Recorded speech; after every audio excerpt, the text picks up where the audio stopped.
અમરેલીના લીલિયા, સાવરકુંડલા સહિત તાલુકાના મથકો પર આંગણવાડી વર્કરોની હડતાલ ઉપર ઉતર્યા છે. વેતન વધારો સહિતની અલગ અલગ માંગણીઓ સંદર્ભે આંગણવાડી વર્કરોની 2 દિવસની હડતાલ પર ઉતર્યા છે. ત્યારે વર્કરો અને હેલ્પરોની હડતાલથી જિલ્લાભરની આંગણવાડીઓ બંધ છે.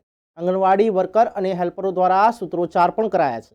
તાલુકા મથકો અને જિલ્લા મથકો પર આંગણવાડી વર્કર હેલ્પર મહિલા દ્વારા આવેદનપત્ર પાઠવવામાં આવ્યું છે.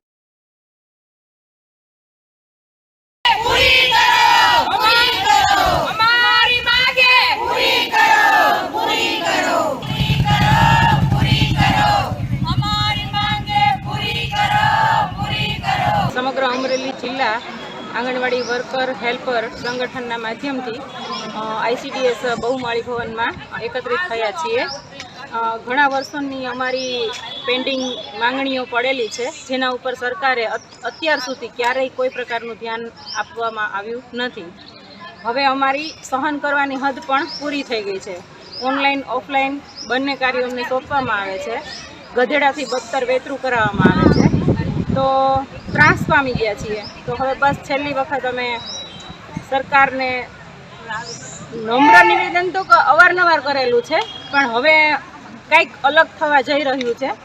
સમગ્ર ગુજરાતમાં અત્યારે આ વસ્તુ ચાલી રહી છે. કંઈક જવાબ આપવો પડશે. કેન્દ્ર સરકારની આ યોજના છે.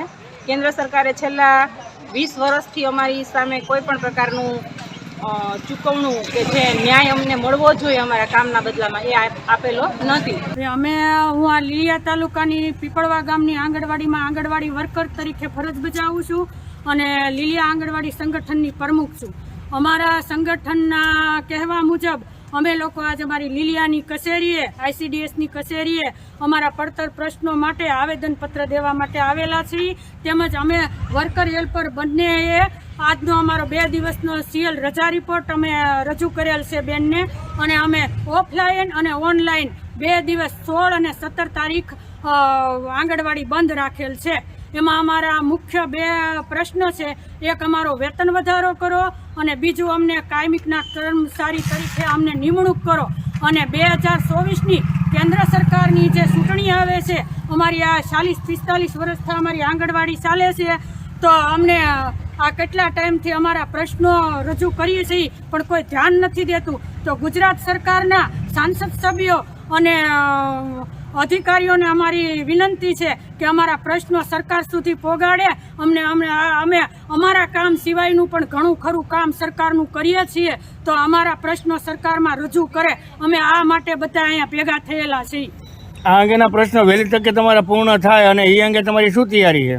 અમે આજ અહીંયા આવેદનપત્ર આપ્યું છે અમારા CDPOને, અને કાલ અમે અમરેલી જિલ્લાની અંદર કલેક્ટર સાહેબને આવેદનપત્ર આપવા માટે લીલિયા તાલુકાના અને તમામ ગુજરાતના અમે બધા આંગણવાડી વર્કર હેલ્પર બહેનો કાલની રેલી કાઢીએ છીએ.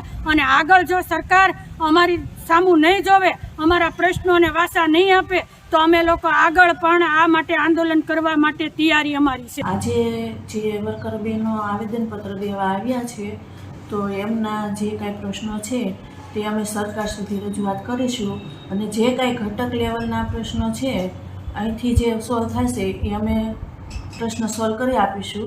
એ આ પછી અમે સરકારમાં આગળ આ કાર્યવાહી કરીને મોકલી દઈશું.